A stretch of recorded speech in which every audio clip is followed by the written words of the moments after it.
It is a battle to save their enterprises from the claws of non-performing loans accrued on the basis of venturing into different ends of the country's infant oil and gas industry.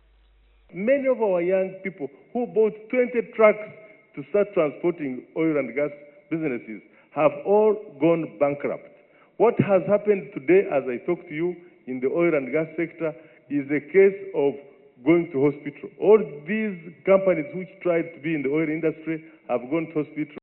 I have 120 rooms empty in Ibulisa for the last 2 years. There is no activity because there is no production license. So let's put in place the production license.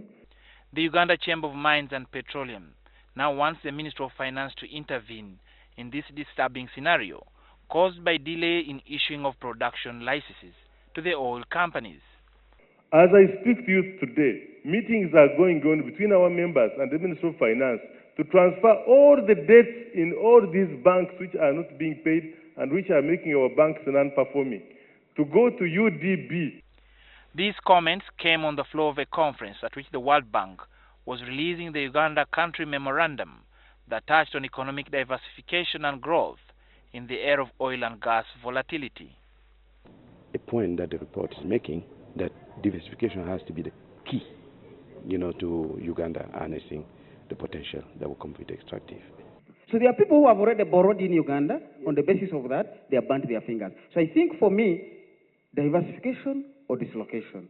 Governance also found space in the report, which emphasizes on transparency as key for managing public perceptions and risks. But Botswana has done well.